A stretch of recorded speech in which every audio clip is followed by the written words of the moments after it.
ओम शांति। आज सतगुरुवार का दिन है। मीठे प्यारे बाबा के 5 नवंबर के महावाक्य हैं। आज के महावाक्यों में बाबा ओम शांति शब्द को और साक्षात्कार जो संगम युग पर चलता है, जो भक्ति मार्ग में भी चलता है, उसकी स्पष्टता दे रहे हैं। बाबा ने कहा, जब ओम शांति शब्द कहते हो तो उसका भावार्थ है मैं आत्मा शांत स्वरूप हूँ। लेकिन जब सिर्फ ओम शब्द कहते हैं तो ओम माना भगवान। तो भगवान को हम पुकारते आए, सहारा देने की बात करते आए, तो भगवान आकर के भागीरथ भाग्यशाली रथ ब्रह्मा बाबा के द्वारा हम बच्चों को सुख शांति का वर्षा देते हैं, अधिकार देते हैं। शांति की आवश्यकता कब होती है या शांति हमें कैसे मिल सकती है? बाबा ने कहा, जब अशांति हो। अशांति किस कारण से हो जाती? दुख और समस्याओं के कारण से। कब होती है? रावण राज्य में। रावण राज्य कब से शुरू होता है? द्वापर युग से। जब हम आत्माएं विषय विकारों के वशीभूत होकर के कर्म करते हैं तो रावण राज्य शुरू होता, पाप का खाता जमा होता, दुख अशांति की दुनिया बन जाती है। तो इसलिए बाबा ने कहा शांति की आवश्यकता सबको पड़ती, और मैं आकर के याद दिलाता कि तुम बच्चे शांत स्वरूप हो, तुम्हारा घर ही शांति धाम है। तो जब अपने स्वरूप में टिकते हैं तब शांति की प्राप्ति होती, और जब शांति धाम में मन स्थिर होता है तो शांति की प्राप्ति होती। और जब ये दुख अशांति की दुनिया विनाश को प्राप्त होगी, समाप्त हो जाएगी, तो शांति की दुनिया बन जाएगी, अर्थात सतयुग आ जाएगा।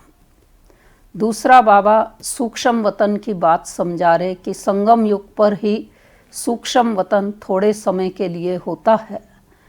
5000 साल में थोड़े समय के लिए संगम युग पर। साक्षात्कार जो भी होता है वो ड्रामा के अंदर, जब जिसका पार्ट साक्षात्कार करने का है तो वो स्वतः ही होता है, भगवान नहीं कराता है। लेकिन ड्रामा में जब जिसका निश्चित है उस समय उसको साक्षात्कार होता है। तो साक्षात्कार फिर बाद में ड्रामा अनुसार बंद भी हो गए, क्योंकि उस साक्षात्कार की विधि के अंदर जब सबको ये आने लगा कि हमको भी साक्षात्कार हो, हम भी साक्षात्कार करें, तब विश्वास करें भगवान के ऊपर। तो जब कुछ इस प्रकार की बातें होने लगी तो ड्रामा के अंदर साक्षात्कार का पार्ट बंद हो गया। लेकिन साक्षात्कार भक्ति मार्ग में भी होता है, संगम युग पर भी होता है। और शिव बाबा कहते इसकी चाबी मेरे पास है, लेकिन मैं करवाता नहीं हूँ, सबको होता है ड्रामा अनुसार ही।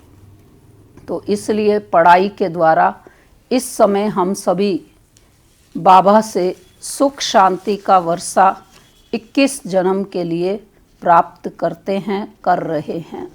तो आज की मुरली का सार ही है, मीठे बच्चे बाप आए हैं, तुम बच्चों को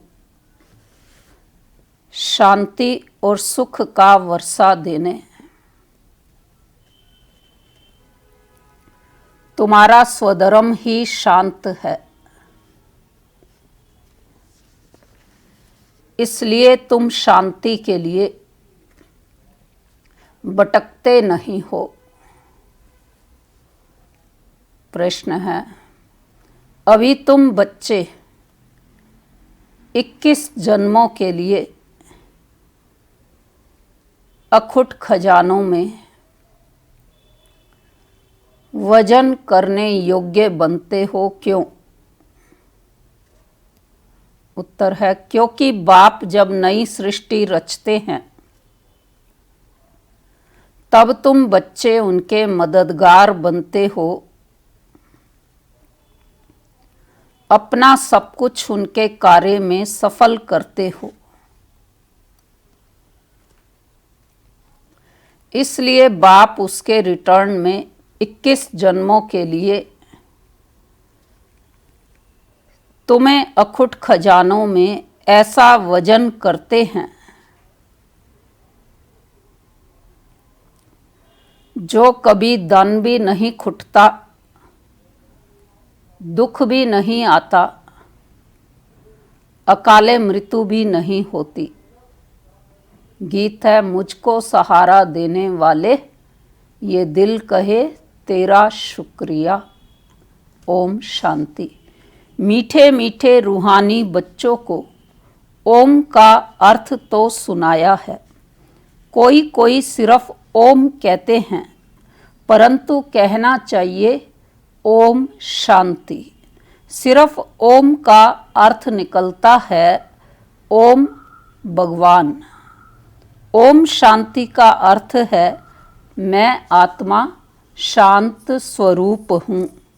हम आत्मा हैं, यह हमारा शरीर है। पहले है आत्मा, पीछे है शरीर। आत्मा शांत स्वरूप है, उनका निवास स्थान है शांति धाम। बाकी कोई जंगल में जाने से सच्ची शांति नहीं मिलती है। सच्ची शांति मिलनी ही तब है जब घर जाते हैं।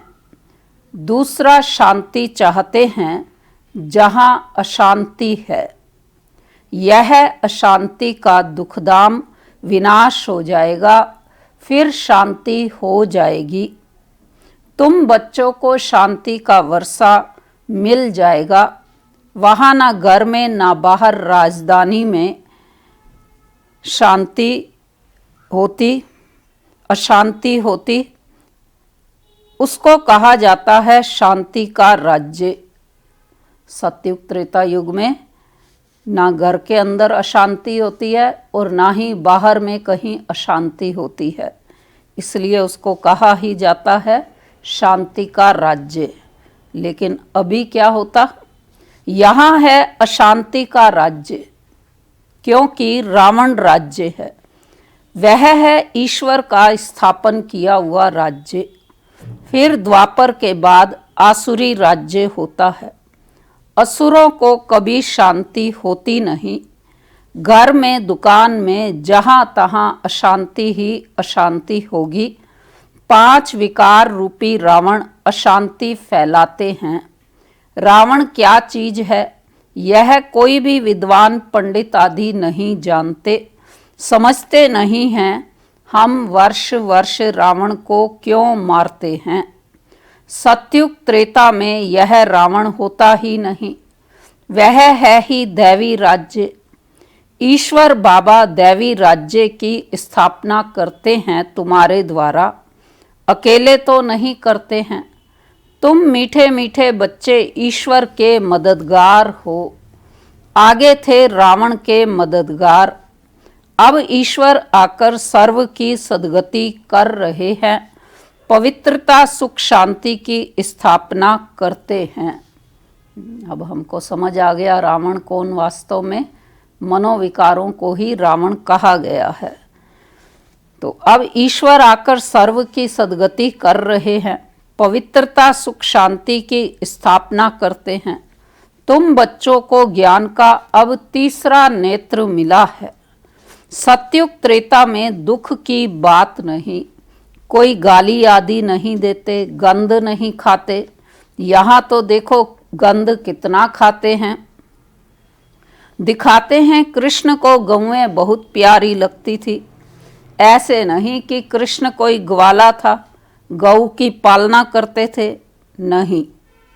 वहाँ की गौ और यहाँ की गौ में बहुत बहुत फर्क है। वहाँ की गायें सतो प्रदान बहुत सुंदर होती हैं। जैसे सुंदर देवताएं वैसे गायें। देखने से ही दिल खुश हो जाए, वह है ही स्वर्ग, यह है नरक। सभी स्वर्ग को याद करते हैं। स्वर्ग और नरक में रात दिन का फर्क है। रात होती है अंधियारी, दिन में है सोजरा। ब्रह्मा का दिन गोया, ब्रह्मा वंशियों का भी दिन हो जाता। पहले तुम भी घोर अंधियारी रात में थे। इस समय भक्ति का कितना जोर है। महात्मा आदि को सोने में वजन करते रहते हैं। क्यों करते हैं महात्माओं को सोने में? क्योंकि बाबा ने कहा शास्त्रों के बहुत विद्वान हैं, उन्हों का प्रभाव इतना क्यों है ना? अब उनका प्रभाव क्यों है इतना, तो यह भी बाबा ने समझाया है। क्या समझाया है? जाड़ में नए नए पत्ते निकलते हैं तो सतो प्रधान हैं, ऊपर से नई सोल आएगी तो जरूर उनका प्रभाव होगा ना, अल्पकाल के लिए। सोने अथवा हीरो में वजन करते हैं, परंतु यह तो सब खलास हो जाने हैं।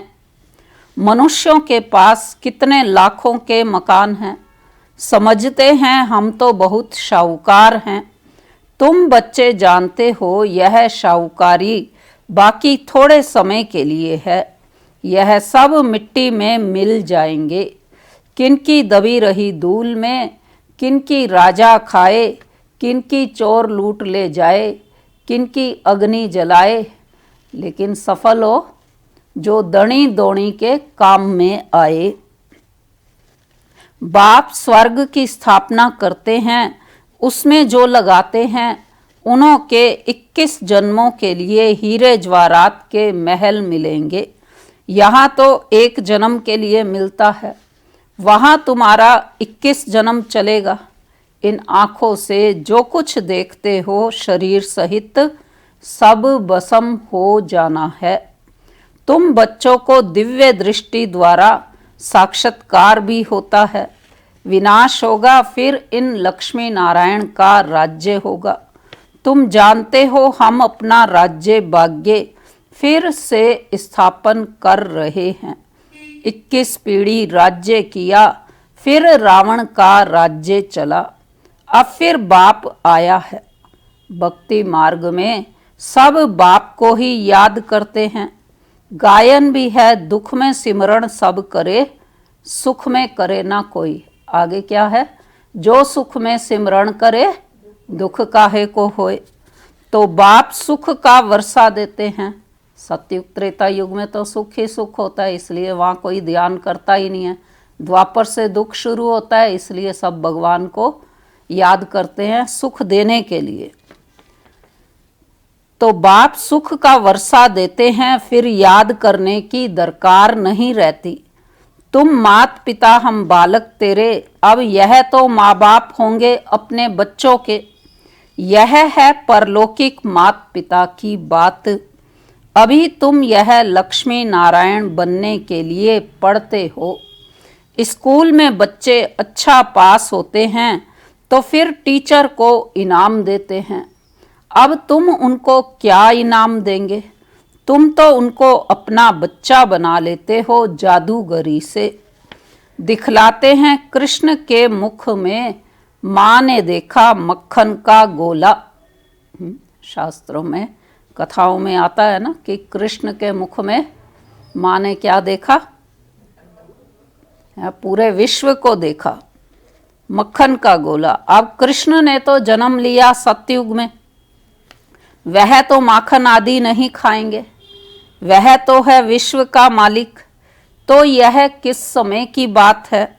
यह है अभी संगम की बात। तुम जानते हो हम यह शरीर छोड़ बच्चा जाए बनेंगे, विश्व का मालिक बनेंगे। दोनों क्रिश्चियन आपस में लड़ते हैं और माखन मिलता है तुम बच्चों को।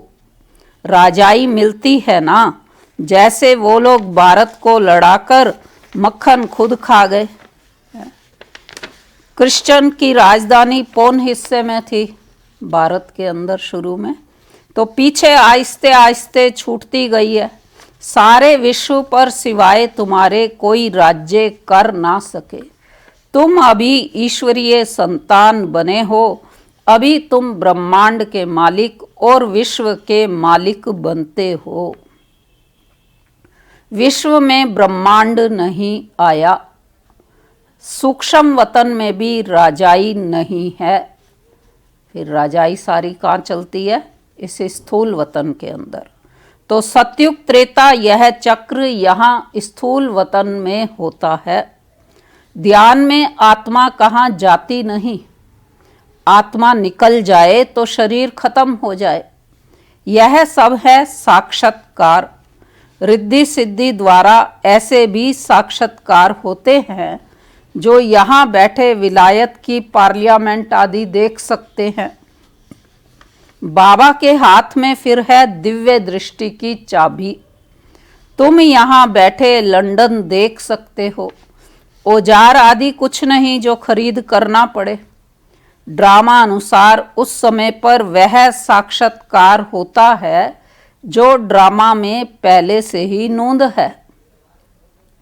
जैसे दिखाते हैं भगवान ने अर्जुन को साक्षात्कार कराया, ड्रामा अनुसार उनको साक्षात्कार होना था।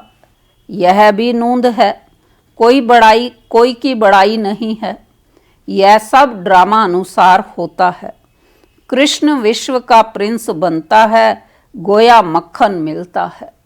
यह भी कोई जानते नहीं कि विश्व किसको, ब्रह्मांड किसको कहा जाता है। ब्रह्मांड में तुम आत्माएं निवास करती हो। सूक्ष्म वतन में आना जाना, साक्षात्कार आदि इस समय होता है।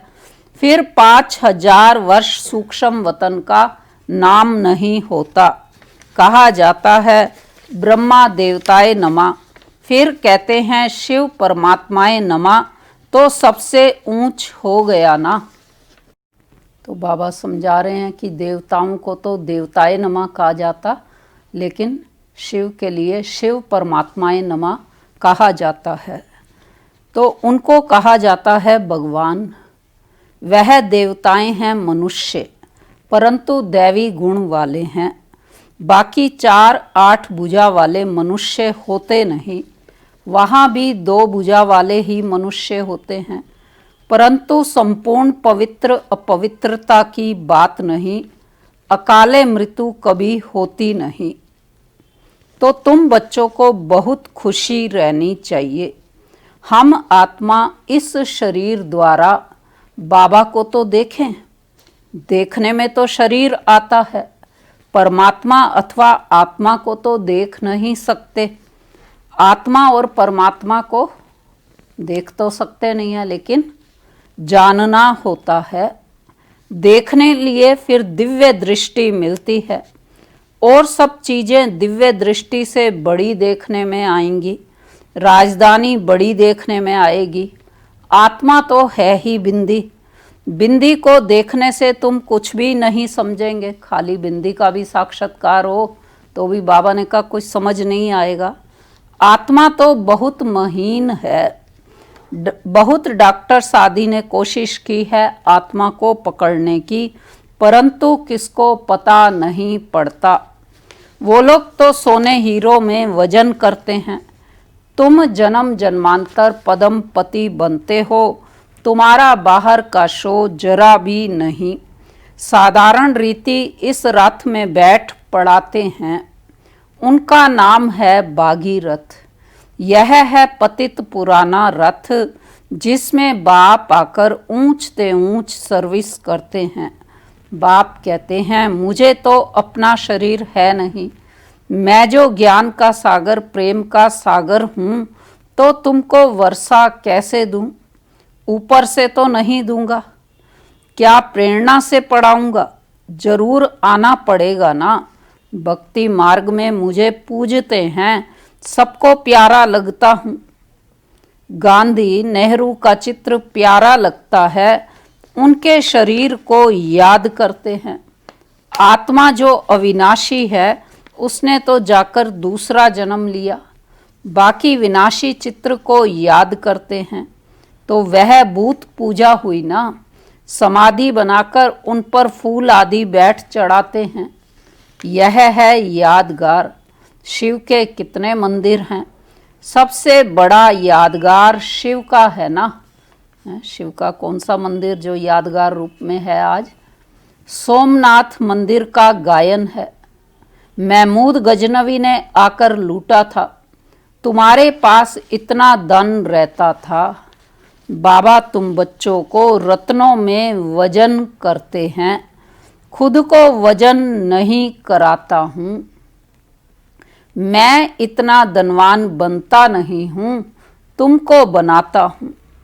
उनको तो आज वजन किया, कल मर जाएंगे, धन कोई काम नहीं आएगा। तुमको तो बाप अखुट खजाने में ऐसा वजन करते हैं जो 21 जन्म साथ रहेगा। अंतर समझ रहे हैं ना हम कि संत महात्माओं को भी वजन किया गया और बाबा हम बच्चों को वजन करता है 21 जन्मों के लिए। अगर श्रीमत पर चलेंगे तो वहाँ दुख का नाम नहीं, कभी अकाले मृत्यु नहीं होती, मौत से डरेंगे ही नहीं। यहाँ कितना डरते हैं, रोते हैं, वहाँ कितनी खुशी होती है। किस बात की? जाकर प्रिंस बनेंगे। जादूगर, सौदागर, रत्नागर, यह शिव परमात्मा को कहा जाता है। तुमको भी साक्षात्कार कराते हैं, ऐसे प्रिंस बनेंगे। आजकल बाबा ने साक्षात्कार का पार्ट बंद कर दिया है, नुकसान हो जाता है। अभी बाप ज्ञान से तुम्हारी सद्गति करते हैं, तुम पहले जाएंगे सुख धाम, अभी तो है दुख धाम। तुम जानते हो आत्मा ही ज्ञान धारण करती है, इसलिए बाप कहते हैं अपने को आत्मा समझो। आत्मा में ही अच्छे व बुरे संस्कार होते हैं। शरीर में हो तो शरीर के साथ संस्कार भस्म हो जाएं। तुम कहते हो शिव बाबा, हम आत्माएं पढ़ती हैं इस शरीर द्वारा, नई बात है ना। हम आत्माओं को शिव बाबा पढ़ाते हैं, यह तो पक्का पक्का याद करो।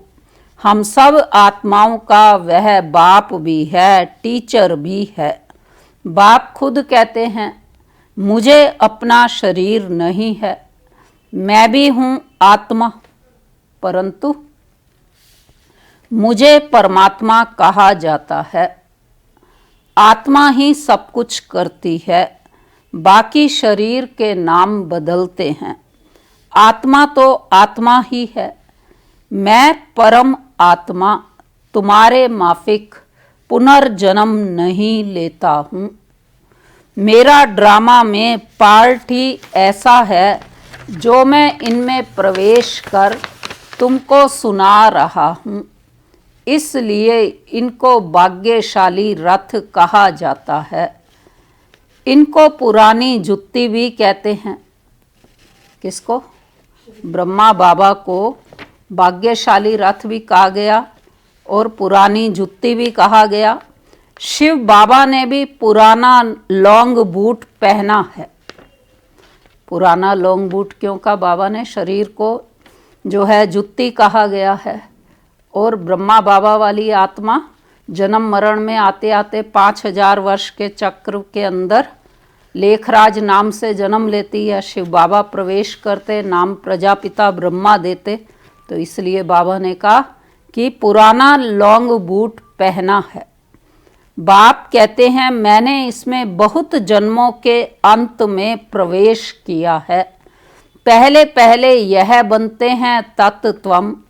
बाबा कहते हैं तुम तो जवान हो, मेरे से ज़्यादा पढ़कर ऊंच पद पाना चाहिए, परंतु मेरे साथ बाबा है तो मुझे घड़ी घड़ी उनकी याद आती है। बाबा मेरे साथ सोता भी है। अब ये कौन अपना अनुभव सुना रहे? ब्रह्मा बाबा बीच में अनुभव सुना रहे कि शिव बाबा मेरे साथ सोता भी है, परंतु बाबा मुझे बाकी नहीं पहन सकते, तुमको बाकी पहनते हैं। तुम भाग्यशाली हो ना, शिव बाबा ने जो शरीर लोन लिया है तुम उनको बाकी पहन सकते हो, मैं कैसे पहनूं? मुझे तो यह भी नसीब नहीं है, इसलिए तुम लक्की सितारे गाए हुए हो। बच्चे हमेशा लक्की होते हैं, बाप पैसे बच्चों को दे देते हैं, तो तुम लक्की सितारे ठहरे ना। शिव बाबा भी कहते हैं तुम मेरे से लक्की हो, तुमको पढ़ाकर विश्व का मालिक बनाता हूँ। मैं थोड़े ही बनता हूँ, तुम ब्रह्मांड के भी मालिक बनते हो। बाकी मेरे पास ज़्यादा दिव्य दृष्टि की चाबी है। शिव बाबा सिर्फ अपने पास दिव्य दृष्टि की चाबी ही रखते हैं, क्योंकि दिव्य दृष्टि की चाबी से ही उनका कार्य स्थूल वतन में चलता है। द्वापर युग में भक्तों को साक्षात्कार कराना होता है, इसलिए दिव्य दृष्टि की चाबी।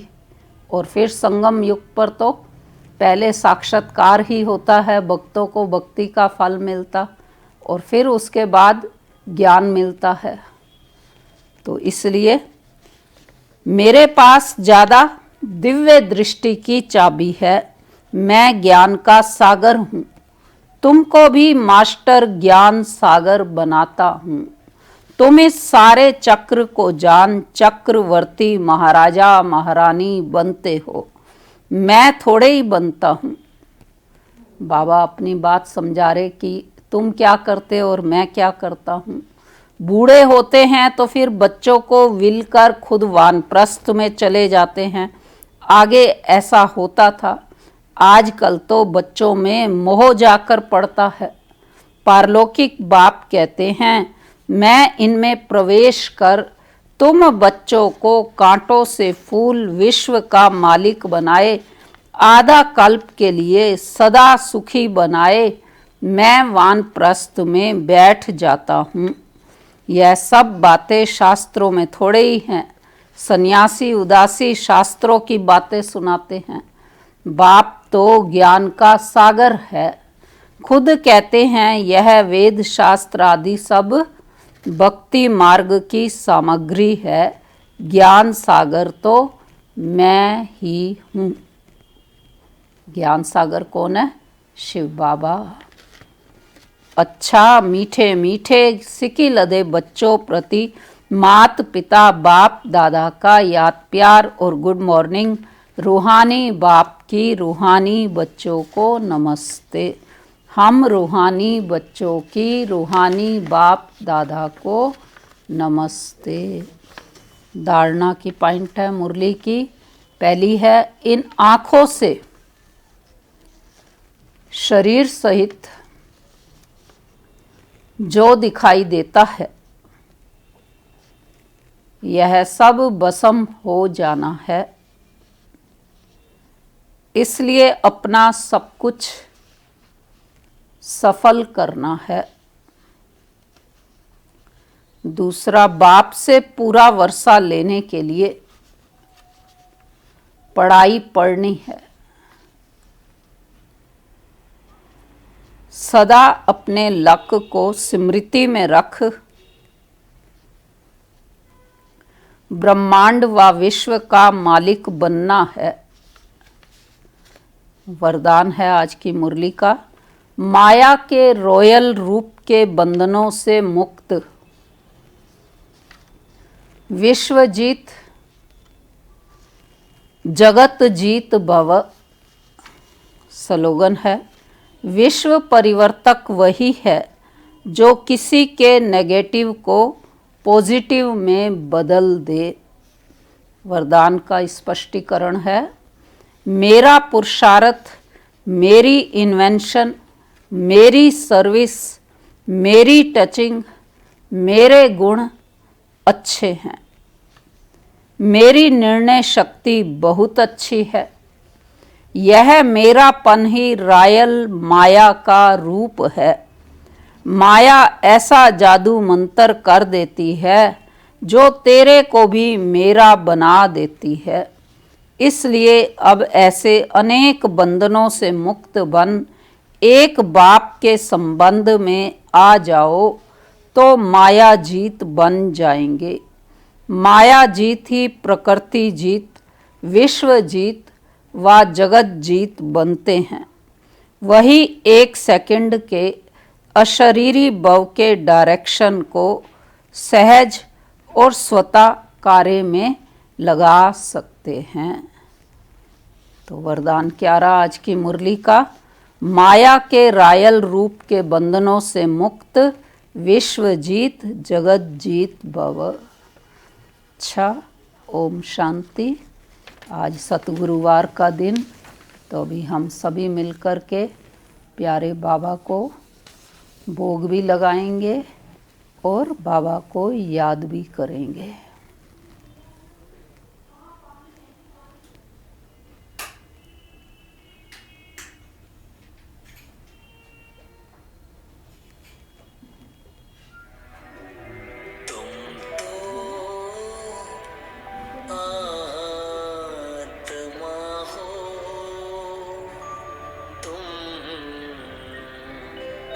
शरीर नहीं हो,